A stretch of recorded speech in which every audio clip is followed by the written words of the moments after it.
Spider-Man's spider sense goes off. Somebody is watching him, and so he webs up the camera.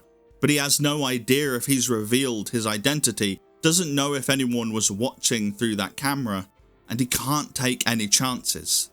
And so he swings by Doc Connor's place to use his lab to make a mold and then a mask of his own face. Just skills that Spider-Man apparently has.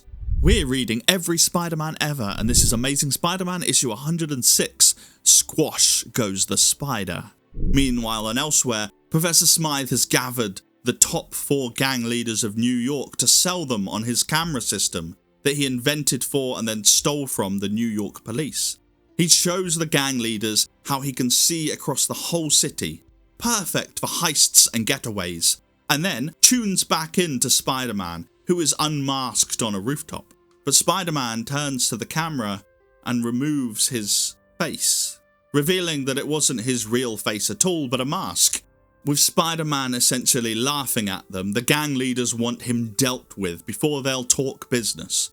And so Smythe reveals a new Spider Slayer, just like the last one but twice as big, and he goes out spider hunting. Back with Spidey, and he's swinging through his supporting cast. He catches up with Jonah, who is leading a protest in front of the Bugle, angry at the cameras that have been put on rooftops. Then he checks in on Harry, newly returned from hospital, who is worried about Mary Jane, and how he can't get her to take him seriously. It's at that point that Mary Jane arrives with pizza and friends, and proceeds to not take Harry seriously, flirting with Peter and asking him to go somewhere private with her. But Peter has a date with Gwen. But before Peter and Gwen can go out together, Gwen wants to check on Flash Thompson, who is back from the army and not acting like himself. He's apparently having a tough time getting used to being a civilian again, and when Gwen asks him if that was all that was bothering him, he gets annoyed at them both.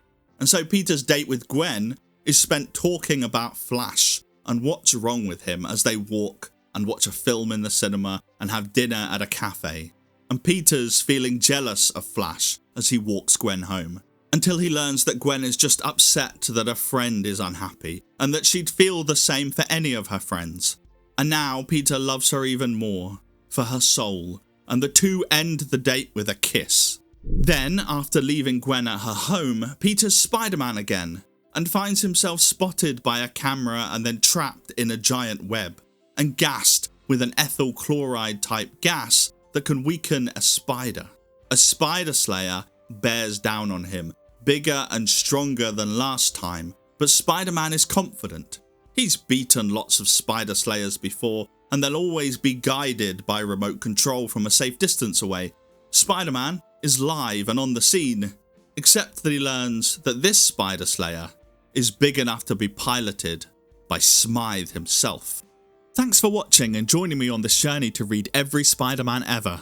Thanks to my patrons listed here for supporting the channel, especially Christian Robertson. Next week it's a Christmas team-up, or you can get ahead of the crowd and watch the rest of 1972 already. If not, see you next week.